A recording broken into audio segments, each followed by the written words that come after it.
Going on, Mutha Truckers? I just want to say a thank you to Seat Specialist for hooking me up. Look at this right here, right? It has Mutha Trucker on it, embroidered. Super cool. And it's just one of those things where a Seat Specialist, they just can hook you up and make a custom seat for you. You know, it's important. And I just want to shout them out of respect for just making such a cool seat for me. You know, it's literally a seat from the cab, right? And so, you know, if you have any questions, check them out on all social medias, man, you know, as Seat Specialists. And definitely know that if you need just a cushion, a replacement part, anything you need, they could get that for your seat so that you could just save money as well. You know, they have a warehouse out in Battle Creek, Michigan, and they have over 100 stock seats and parts and cushion replacement parts ready to go. So just want to show them some love. You know, I'll put their information down below, but look at this right here. Come on now. I mean, I'm feeling trucker, man. So thank you, Seat Specialist, man. You know, always love to collab with good people and just show them love. Let's get into today's video. CVSA training committee meeting basically just did an update on their English language proficiency enforcement policy. I'll read you the whole thing, which sounds very confusing. So I'm going to give you a highlight this so that you understand what the heck is going on. And then I'll read the whole thing just because it's important to do so. So according to FAQ document from a CVSA training committee meeting in September of 2025, the FMCSA's updated English language proficiency ELP enforcement policy effective June 25 of 2025 includes an exception for drivers operating commercial motor vehicles in specific border commercial zones along the U.S.-Mexico border. These drivers will receive a violation citation still if they fail the ELP evaluation, but will not be placed out of service. So this is a change hard-coded in to the agency's safe spec software. And the policy applies to all drivers in interstate commerce in the U.S., including U.S., Mexican, or Canadian drivers inspected within these designated zones. Additional details are at the FMCSA website. So basically stating, hey, you know, yeah, the rule is if you can't speak English proficiently, then you are going to get put out of service. But here's the thing. If you're at a border state, 3 to 20 miles, you're in a safe zone. So any truck driver within that safe zone, yeah, can get a fine, but will not get put out of service. That's the whole ordeal here. The question that you guys want to know is where the heck are the safe zones, right? So safe zones where drivers are not placed out of service for English proficiency violations are defined as border commercial zones along the U.S.-Mexico border. So, Texas counties, the entirety of Cameron, Hidalgo, Starr, and Willacy counties. El Paso, Texas, the city of El Paso and surrounding municipalities and unincorporated areas defined within a specific commercial zone. New Mexico counties, the entirety of Dona, Ana, and Luna counties. Other border municipalities, areas surrounding other border cities with the zone size determined by population. So 3 miles for populations under 2,500. 4 miles for population 2,500 to 24,999. And up to 20 miles for largest municipalities. In these zones, inspectors will cite the violation, but the driver will not be grounded or disqualified at the time. So we'll read the whole thing, let you guys know exactly so that you guys can understand it. But yeah, just want to share that with you here today. And tell me, how do you feel about that? You know, they're border states. Should they have exceptions to the rule? Or should they follow the rules just like everybody else? So don't kill the messenger on this. I'm just reading this, right? It says FMCSA designates English proficiency safe zones, right? So new guidance allows for 3 to 20 mile exceptions at commercial border zones. So if you're 3 to 20 mile exceptions from the border, I guess you're safe from needing to speak English, right? And they're speaking mostly about Mexico here. So let's read into what it's saying here and give you guys the proper information and tell me down below how you guys feel about this. So it says here, CVSA Training Committee meeting September 2025, facts on English language proficiency enforcement policy.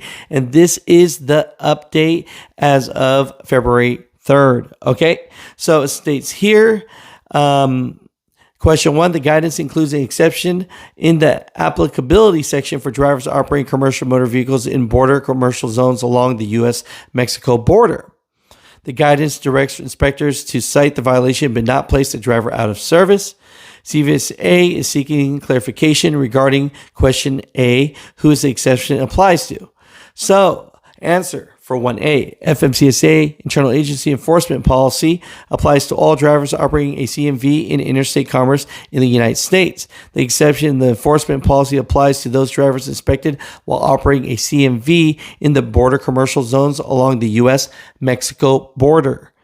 Irrespective of the driver or motor carrier's country of domicile or whether the driver holds a U.S., CDL, Mexican, federal conductor, or Canadian CDL. Okay.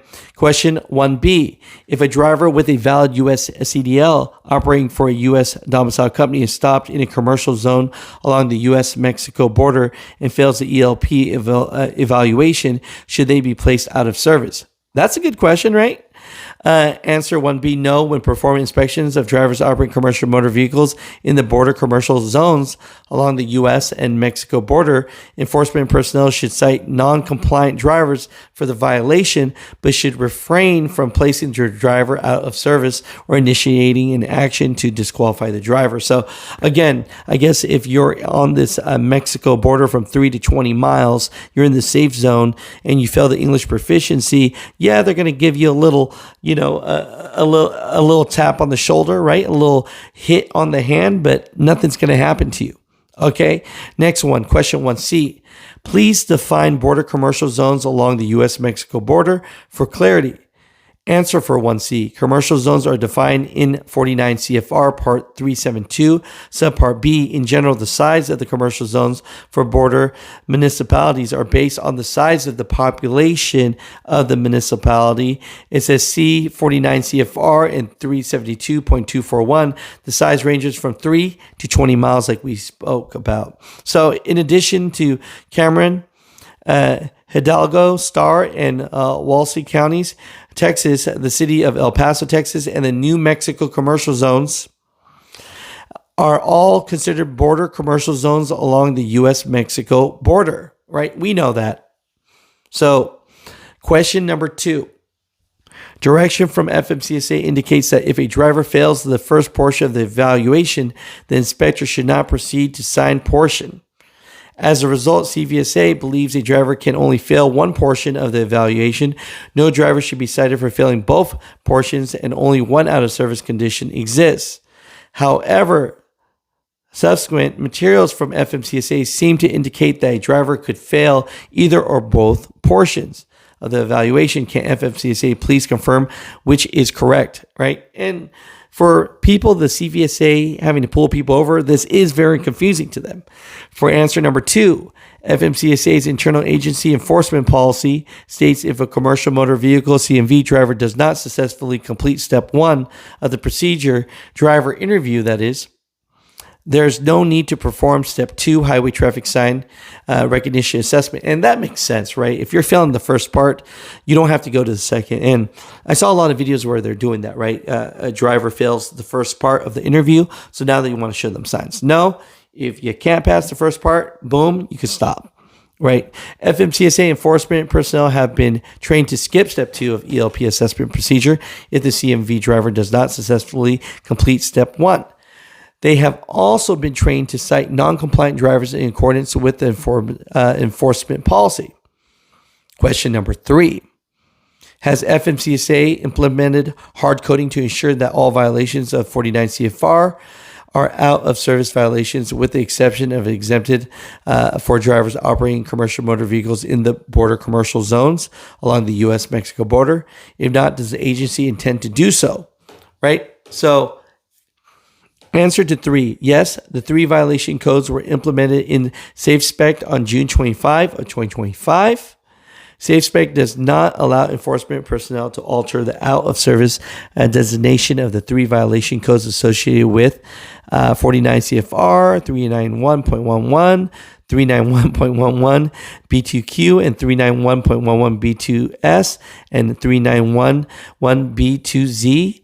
This ensures that each violation of 49 CFR associated with the violation code relating to a commercial zone will be appropriately marked and not out of service violation, and that all the violations of 49 CFR associated with the violation codes 391.11 B2Q and 391.11 B2S will be properly marked as out of service violation, right? So yes, they are going to implement it.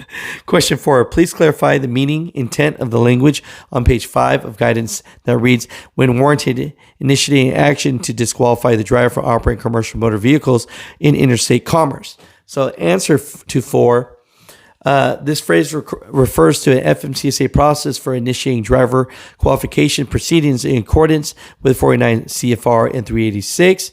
FMCSA may commence a driver qualification proceeding by issuing a letter for disqualification.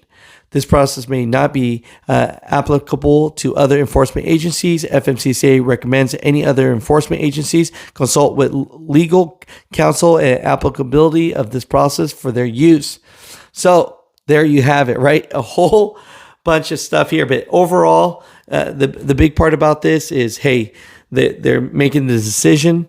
If you are at a border state, you're in the safe zone 3 to 20 miles, check on the FMCSA for a special for the safe zone. But yeah, they're going to get a fine, but they're not going to get put out of service for not speaking English proficiently, right? So what are your thoughts about that, right? Mud Truckers, comment down below. I love you guys. I appreciate you guys. And I'll talk to you guys tomorrow.